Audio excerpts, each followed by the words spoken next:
Hello students, मैं भरत कुमार एक बार फिर से आप सभी का स्वागत करता हूं मेरे YouTube channel the maths army पर। और आज की वीडियो में हम हमारी जो क्लास 8 मैथ्स है उसकी एक्सरसाइज 9.2 के क्वेश्चंस को सॉल्व करने वाले हैं। जैसे कि हमारे पास यहाँ पे आज हम क्या करने वाले हैं, प्रश्नावली हमारे पास जो 9.2 है क्षेत्रमिति अध्याय की, हमारे पास जो 9वां अध्याय है उसकी प्रश्नावली 9.2 के हम आज कुछ प्रश्नों को सॉल्व करने वाले हैं। ठीक है, तो इसके पहले के प्रश्न अगर आपको देखने हैं उसका उनका सोल्यूशंस अगर आपको देखना है तो उनका लिंक आपको डिस्क्रिप्शन में मिल जाएगा। हमारे पास एक प्लेलिस्ट बनी हुई है जिसमें आपको सभी के सोल्यूशंस मिल जाएंगे इससे पहले के चैप्टर्स के। ठीक है, तो आज की वीडियो में हम इसके प्रश्नावली 9.2 को सॉल्व करने वाले हैं। तो प्रश्नावली 9.2 का हमारे पास 6th क्वेश्चन क्या है, छठा प्रश्न क्या है कि वर्णन कीजिए कि दाएं तरफ दी गई आकृतियां, हमारे पास यहाँ पे जो दो आकृतियां दी गई है किस प्रकार समान है। ठीक है, और किस प्रकार एक दूसरे से भिन्न है। पहला क्वेश्चन तो हमारे पास यहाँ पे ये है। और इसी क्वेश्चन में हमारे पास और क्या पूछा गया है कि किस डिब्बे का पार्श्व पृष्ठीय क्षेत्रफल क्या है, अधिक है, वो भी हमें यहाँ पे बताना है। तो पहले तो हम ये देख लेते हैं कि ये आकृतियाँ किस प्रकार से एक प्रकार से समान है और कैसे एक दूसरे से भिन्न है। तो आप यहाँ पे देख पा रहे होंगे कि इनके जो डायमेंशंस है, ठीक है, मतलब कि लंबाई चौड़ाई ऊंचाई है, वो यहाँ पे हमारे पास क्या दी गई है, समान दे रखी है। वो हमें यहाँ पे क्या दे रखी है, समान दिखाई दे रही है। जैसे कि यहाँ पे भी 7 सेंटीमीटर है, ठीक है, इसकी ऊंचाई, यहाँ पे भी इसकी ऊंचाई कितनी है, 7 सेंटीमीटर है, यहाँ पे इसकी लंबाई कितनी है, 7 सेंटीमीटर है, यहाँ पे भी क्या 7 सेंटीमीटर है, मतलब कि इसमें भी 7 है, इसमें भी 7 है। ठीक है, तो मतलब कि ये इसमें क्या हो सकती है, एक समानता हो सकती है। ठीक है, दोनों ही क्या 3D आकृतियाँ हैं, तो ये भी इसमें एक समानता हो सकती है। और इसमें ये एक दूसरे से भिन्न कैसे हो सकती हैं, तो इनको देखने से पता चल रहा है कि ये तो क्या एक बेलन है, ये तो क्या एक बेलन की आकृति है, और ये क्या घन की आकृति है। ये घन की आकृति कैसी है, क्योंकि इसमें लंबाई चौड़ाई ऊंचाई तीनों ही क्या समान है।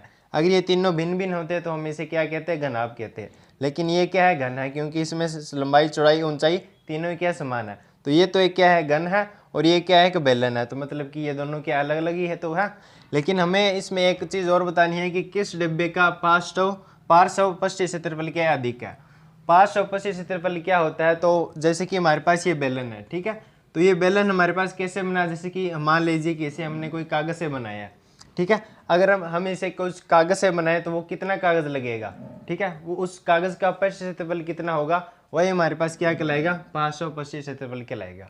मतलब कि ये जैसे कि हमारे पास ये बेलन है, तो ये बेलन कैसे बना है, तो इस बेलन को अगर हम खोलें जैसे कि इस प्रकार से, तो इसमें एक तो आयत की आकृति हमें मिलेगी, क्योंकि इसको फोल्ड करके तो इसका ये वाला पार्ट बनेगा। ठीक है, और इस पर क्या है, ये हमारे पास ऊपर इसका एक वर्त के आकार का इसका एक ढक्कन है, तो ये इसका एक ये ढक्कन रहा, और एक इसके नीचे ढक्कन है, ये रहा यहाँ पे। तो मतलब कि इसमें दो तो वर्त के आकार के इस प्रकार से ये बनेंगे। ठीक है, और एक इसमें आयत की आकृति सी है, जैसे कि यहाँ पे ये आप देख पा रहे होंगे। ठीक है, तो इसी को फोल्ड करके इन्हीं की सहायता से हमारे पास क्या बना हुआ है, बेलन बना हुआ है। तो इसका हमें क्षेत्रफल ज्ञात करना है। ठीक है, तो इसका पार्श्व पृष्ठीय क्षेत्रफल, मतलब कि एक समतल पर कितना क्षेत्रफल घेर रहा है, वही तो पार्श्व पृष्ठीय क्षेत्रफल कहलाता है। अब हमें इसका क्षेत्रफल ज्ञात करना है, तो वो कैसे ज्ञात करेंगे, तो इसको हम मान लेते हैं यहाँ से यहाँ तक की लंबाई को, यहाँ से यहाँ तक की लंबाई हमारे पास क्या हो जाती है, 2πr हो जाती है। और इसकी यहाँ पे इसकी ये जो चौड़ाई है इसको हम मान लेते हैं h। तो मतलब कि इसका क्षेत्रफल कितना बन जाएगा, इस इतने एरिया का, इस आयत के एरिया का, तो यहाँ पे इसका क्षेत्रफल बन जाएगा 2πrh। तो इस इतने वक्र पृष्ठ का क्षेत्रफल कितना हो जाएगा, 2πrh हो जाएगा। क्योंकि आयत का क्षेत्रफल क्या होता है, लंबाई इंटू में चौड़ाई, तो हमने लंबाई तो 2πr मानी है और चौड़ाई कितनी मानी है, h मानी है। तो मतलब कि इन दोनों का मल्टीप्लाई करने पर हमारे पास इसका क्षेत्रफल आ जाएगा इस इतने पृष्ठ का। ठीक है, ये मैंने 2πr क्यों माना, क्योंकि हम इसको फोल्ड कर रहे हैं, इसलिए एक हमारे पास वर्त की शेप बन रही है। तो वर्त की परिधि कितनी होती है, 2πr ही तो होती है। वर्त की परिधि को हम क्या मानते हैं, 2πr ही तो मानते हैं। तो वही चीज़ हमारे पास यहाँ पे है, तो वहीं से हमारे पास 2πr आया, 2πr मल्टीप्लाई में h, मतलब कि इस इतने पार्ट का क्षेत्रफल कितना आ गया, 2πrh आ गया। अब ये क्या वर्त है, तो इसको मान सकते हैं πr², और ये भी क्या है, πr²। इसका क्षेत्रफल भी कितना होगा, πr² होगा। हमें पता है वर्त का क्षेत्रफल πr² ही तो होता है। r यहाँ पे क्या है, त्रिज्या है। तो अब इन सभी को ऐड करेंगे तो इस पूरे का पार्श्व पृष्ठीय क्षेत्रफल आ जाएगा, पार्श्व पृष्ठीय क्षेत्रफल आ जाएगा, मतलब कि पूरे बेलन का कुल पृष्ठीय क्षेत्रफल हमारे पास यहाँ पे आ जाएगा। मतलब कि 2πrh plus πr² plus πr²। ठीक है, अब इसको किस प्रकार से लिख सकते हैं, तो इसको लिख सकते हैं 2 pi r h plus 2 pi r square. यहाँ से 2 पाई आर कॉमन आ रहा है, 2 पाई आर, और यहाँ पे बच गया आर प्लस एच। मतलब कि एक बेलन का कुल पृष्ठीय क्षेत्रफल हमारे पास इतना होता है, 2 pi are are plus H. अब हमारे पास यहाँ पे एक बेलन है, लेकिन हमें ये नहीं दे रखा कि ये बेलन बंद है या खुला है। अगर ये बंद होता तब तो हमारे पास यहाँ पे ये वृत्त का क्षेत्रफल हम ऐड करते हैं पाई आर स्क्वायर और पाई आर स्क्वायर। लेकिन अब हमारे पास अब क्या, इसको हम क्या मानेंगे, खुला बेलन मानेंगे, क्योंकि जब तक हमें सवाल में ये दिया नहीं गया कि बेलन बंद है या खुला है, तब तक हम उसको खुला ही मानेंगे। अगर हमें दे रखा है कि बंद है तब तो हम उसको बंद मानेंगे, लेकिन अगर हमें कुछ नहीं दे रखा तो हम उसको क्या मानेंगे, खुला ही मानेंगे। मतलब कि हम ये मानकर चलते हैं कि ये बेलन ऊपर और नीचे से दोनों साइड से क्या है, खुला है। इसका केवल बीच वाला भाग हमारे पास यहाँ पे है। तो इस बीच वाले भाग का क्षेत्रफल कितना होता है, तो ये होता है 2 पाई आर एच। मतलब कि इस बेलन का पृष्ठीय क्षेत्रफल कितना हो जाएगा, 2 पाई आर एच हो जाएगा। ठीक है, अगर हमसे कुल पृष्ठीय क्षेत्रफल पूछे तो वो कितना हो जाएगा, 2 pi are are plus H, क्योंकि तब हमारे पास ये वृत्त के आकार के इसके जो ढक्कन है इनका भी पृष्ठीय क्षेत्रफल हम ऐड कर लेते हैं। ठीक है, अब हमें केवल इसका इतना एरिया ही हमारे पास इसका क्षेत्रफल ज्ञात करना है, तो उसका क्षेत्रफल हो जाएगा 2 पाई आर एच। ठीक है, तो ये फॉर्मूला हम यहाँ पे यूज़ करके इसका पार्श्व पृष्ठीय क्षेत्रफल ज्ञात कर लेंगे। तो अब वो हम देख लेते हैं कि इनमें से किस आकृति का पार्श्व पृष्ठीय क्षेत्रफल क्या है, अधिक है, और किसका कम है। तो पहले हम क्या कर लेते हैं, तो पहले हम यहाँ पे आंसर में हम क्या लिखेंगे, दिया गया है, दिया गया है, क्या दे रखा है, बेलन का व्यास, यहाँ से यहाँ तक की लंबाई हमारे पास क्या कहलाएगी, व्यास कहलाएगी। तो वो कितना दे रखा है, 7 सेंटीमीटर। तो यहाँ से हमारे पास इसकी त्रिज्या आ जाएगी। त्रिज्या कितनी होती है, व्यास की आधी, मतलब कि 7/2 सेंटीमीटर इसकी त्रिज्या आ गई। ऊंचाई हमें यहाँ पे दे रखी है, तो हम क्या लिखेंगे, बेलन की, हम यहाँ क्या लिखेंगे, बेलन की ऊंचाई, जो कि कितनी दे रखी है, 7 सेंटीमीटर है वो भी। तो अतः इसका पार्श्व पृष्ठीय क्षेत्रफल कितना हो जाएगा, तो अतः बेलन का पार्श्व पृष्ठीय क्षेत्रफल कितना हो जाएगा, 2 पाई आर एच। क्योंकि हम इस बेलन को खुला बेलन मान रहे हैं, हम इस बेलन को बंद बेलन नहीं मान रहे, क्योंकि हमें सवाल में दे नहीं रखा कि ये बेलन बंद है या खुला है, तो इसके लिए हमें इसको खुला ही बेलन मानते हैं। मतलब कि इसके ऊपर और नीचे कोई ढक्कन नहीं लगा हुआ। ठीक है, तब इसका क्षेत्रफल इतना हो जाएगा 2 pi r H. 2 pi are की वैल्यू हमारे पास कितनी है, आर की वैल्यू 7/2, और एच की वैल्यू कितनी है, एच की वैल्यू भी कितनी है, 7 है। और पाई की वैल्यू हमें पता है 22/7 होती है, 22/7 इंटू 7/2 इंटू 7। तो यहाँ से 7 से ये 7 कैंसिल हो जाएगा, और 2 से ये 2 कैंसिल हो जाएंगे, तो 22 मल्टीप्लाई में 7 हमारे पास बच जाएगा। ठीक है, इनका मल्टीप्लाई करेंगे तो 7 का 2 से किया 14, 7 का 2 से किया 14 और 1 15 सेंटीमीटर की स्क्वायर। तो इसका इतना पृष्ठीय क्षेत्रफल हमारे पास आ गया, किसका, बेलन का, 154 सेंटीमीटर की स्क्वायर। अब हमें इसका भी क्षेत्रफल ज्ञात कर लेंगे, और फिर इन दोनों की तुलना करके हम ये बता देंगे कि किसका क्षेत्रफल अधिक है और किसका कम है। ठीक है, तो हमारे पास पहला पॉइंट यहाँ पे कंप्लीट हुआ। अब हम इसका क्षेत्रफल ज्ञात करने जा रहे हैं। ठीक है, तो अब हम इसका देख लेते हैं। तो हम यहाँ पे वही चीज़ लिखेंगे कि दिया गया है घन की लंबाई कितनी है, 7 है, 7 सेंटीमीटर है। घन की लंबाई हो गई, चौड़ाई भी कितनी है, चौड़ाई हमारे पास यहाँ पे है 7 सेंटीमीटर, और ऊंचाई भी कितनी है, 7 सेंटीमीटर है।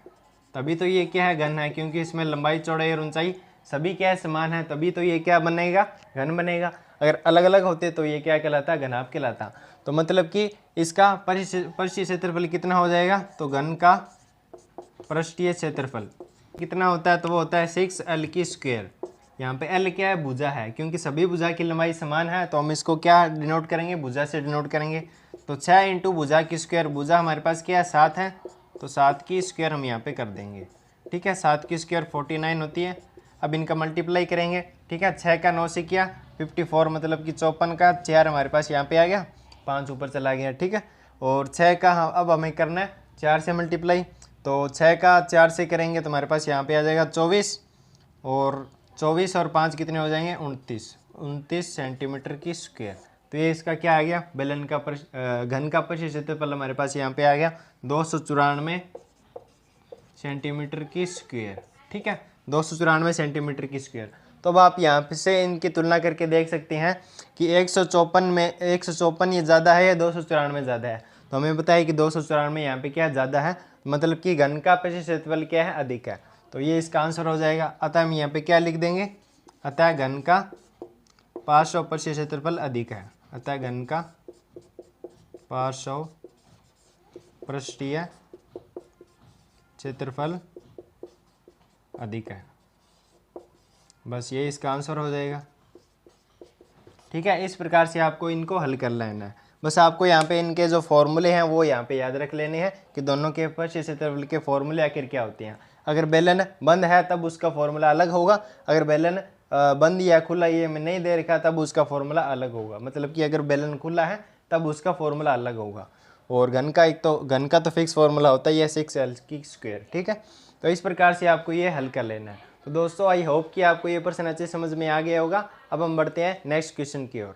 तो स्टूडेंट्स, प्रश्नावली 9.2 का 7वां प्रश्न आप सभी के सामने है, जिसमें कि हमें क्या पूछा गया है कि 7 मीटर त्रिज्या और 3 मीटर ऊंचाई वाला एक बंद बेलनाकार टैंक किसी धातु की एक चादर से बना हुआ है।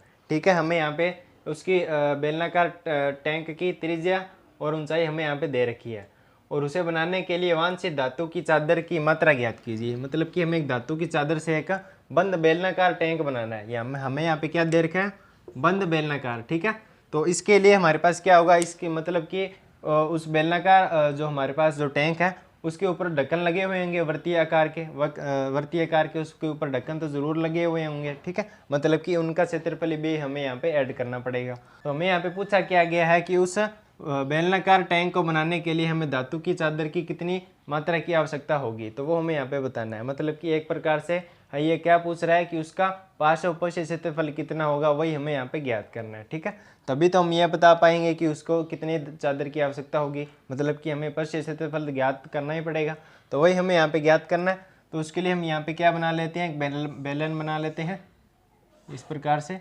ये क्या है, बंद बेलन है। ठीक है, मतलब कि इसके ऊपर ढक्कन लगे हुए हैं, यहाँ पर भी और यहाँ पर भी, तो इसका क्षेत्रफल अलग होगा पहले वाले से। ठीक है, अगर बेलन खुला है तब उसका अलग है, बंद है तब उसका अलग है, मैंने आपको बता दिया। ठीक है, तो ये इसकी क्या है, त्रिज्याएँ हैं। इसकी त्रिज्या हमारे पास कितनी है, 7 सेंटीमीटर है। ठीक है, 7 मीटर है, 7 मीटर इसकी क्या है, त्रिज्या है। ऊंचाई इसकी है 3 मीटर, तो ये इसकी ऊंचाई हो जाएगी 3 मीटर। ठीक है, अब हमें यहाँ पे दिया गया है, पहले हम यहाँ पे क्या लिखेंगे, दिया गया है क्या क्या हमें दे रखा है वो हम यहाँ पे लिख लेते हैं। तो इसका दिया गया है बेलन की त्रिज्या हमें यहाँ पे दे रखी है। त्रिज्या को हम r से डिनोट करेंगे, जो कि हमें दे रखी है 7 सेंटीमीटर। बेलन की ऊंचाई हमें यहाँ पे दे रखी है, ऊंचाई हमारे पास किससे डिनोट करेंगे, हम h से डिनोट करेंगे। 3 मीटर हमें ऊंचाई दे रखी है। ठीक है, ये भी क्या है, मीटर में ही है। अब हमें इसका क्या करना है, कुल परिष्ठ क्षेत्रफल ज्ञात कर लेंगे हम इसका। तो कुल पृष्ठीय क्षेत्रफल कितना हो जाएगा, तो वो मैंने आपको पहले बता दिया कि कुल परिष्ठ क्षेत्रफल कितना होता है, 2 पाई r प्लस h। क्योंकि अब ये बेलन क्या है, बंद है, इसके ऊपर दोनों साइड में क्या ढक्कन लगे हुए हैं, तो ये जो ढक्कन है जो वर्त के आकार के हैं उनका क्षेत्रफल भी अब इसमें ऐड हो जाएगा। तो ये इसका टोटल क्षेत्रफल बन जाएगा 2 पाई की वैल्यू 22/7। r हमें दे रखा है, r है 7 मीटर। ठीक है, और अब हमारे पास क्या है, r प्लस h, तो r है 7 प्लस में h कितना है, 3 है। ठीक है, अब इसको हल करेंगे तो 2 × 22/7 × 7, 7 और 3 10। ठीक है, 7 से 7 ये कैंसिल हो जाएंगे, 7 से 7 कैंसिल हो जाएंगे। 22 का 2 से किया 44 × 10, मतलब कि 440 मीटर की स्क्वायर। इतनी चादर की हमें यहाँ पे आवश्यकता होगी, इतनी धातु की चादर की हमें आवश्यकता होगी इसको बनाने के लिए। ठीक है, मैं आपके सामने यहाँ पे रिपीट कर देता हूँ कि हमें यहाँ पे पूछा क्या गया है। हमें दे रखा था कि 7 मीटर त्रिज्या और 3 मीटर ऊंचाई वाला एक बंद बेलनाकार टैंक किसी धातु के एक चादर से बना हुआ है। ठीक है, हमें एक बेलनाकार टैंक बनाना है जो कि क्या बंद है, और उसकी ऊंचाई और त्रिज्या हमें यहाँ पे दे रखी है। ठीक है, हमसे क्या पूछा गया है कि उसे बनाने के लिए वांछित धातु की चादर की मात्रा ज्ञात कीजिए। मतलब कि हमें परिष्ठ क्षेत्रफल ज्ञात करना पड़ेगा। तो उसका सूत्र मैंने आपको बता दिया, कितना होता है, 2 पाई r प्लस h। हमने इस सूत्र में सभी की वैल्यू रख दी और इस प्रकार से हमारे पास आंसर कितना आ गया 440 मीटर की स्क्वायर। मतलब कि हमें इतनी वांछित धातु की चादर की आवश्यकता होगी। तो ये हमारे पास इसका आंसर हो जाएगा। तो दोस्तों आई होप कि आपको ये दोनों प्रश्न अच्छे समझ में आ गए होंगे। अगर आपका इसमें कोई डाउट रह गया तो आप हमें कमेंट में ज़रूर बताएं। और आगे की वीडियो में हम इसके बाकी के प्रश्नों को सॉल्व करने वाले हैं, तो आप चैनल के साथ जरूर से जुड़े रहिए और इस वीडियो को अपने दोस्तों के साथ ज़्यादा से ज़्यादा शेयर कीजिए। और वीडियो अच्छी लगी तो वीडियो को लाइक और चैनल पर नए हैं चैनल को सब्सक्राइब जरूर कर लीजिए, क्योंकि हम आपके लिए आगे भी ऐसी वीडियो लाते रहते हैं। तो दोस्तों आज की वीडियो में बस इतने ही, मिलते हैं नेक्स्ट वीडियो में, तब तक के लिए बाय बाय।